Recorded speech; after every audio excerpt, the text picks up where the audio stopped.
La France va diminuer le taux d'imposition des bénéfices des sociétés de 33,3% à 28% d'ici 2020.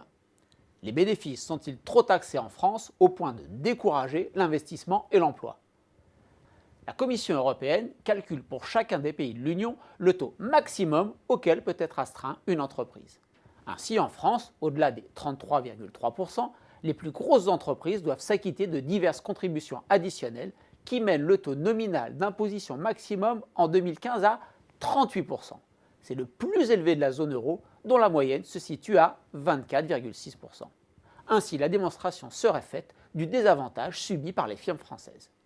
Mais si à partir des données de l'OCDE, on regarde ce que représente le prélèvement de l'impôt sur les bénéfices en pourcentage de la richesse produite, on s'aperçoit que celui-ci n'a cessé de diminuer en France au cours de la décennie passée, passant de 3,3% du PIB en 2001 à 2% en 2014, la dernière année connue. Le Royaume-Uni se situe à 2,5%, les États-Unis à 2,6% et la moyenne des pays de l'OCDE est à 2,9%. Comment expliquer ce décalage entre un taux d'imposition au sommet et des recettes au plancher? Simplement par le fait que la base fiscale sur laquelle s'applique le taux est doublement mitée.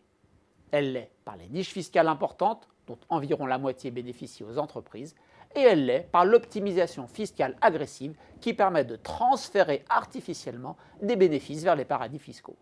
Il faut croire que, dans les deux domaines, les entreprises françaises sont plus avantagées ou plus malines que leurs concurrentes étrangères. Quelles seraient les conséquences d'une baisse de l'impôt sur les sociétés?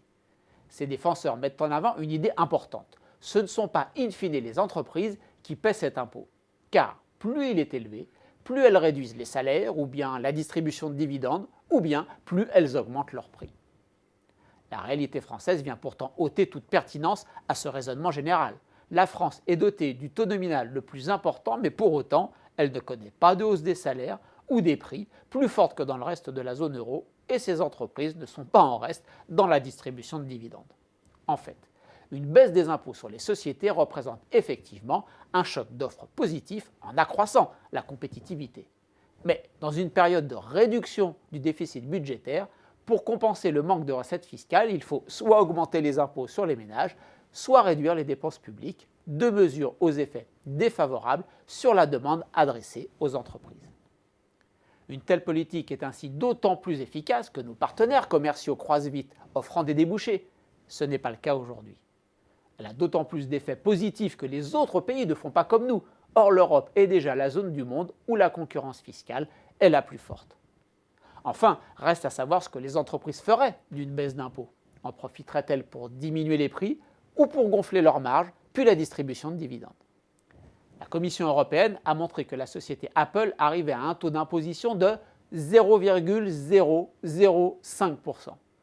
Face à des multinationales en quête de l'impôt zéro, la priorité est peut-être de s'assurer qu'elles paient un taux d'impôt minimum sur les bénéfices qu'elles réalisent.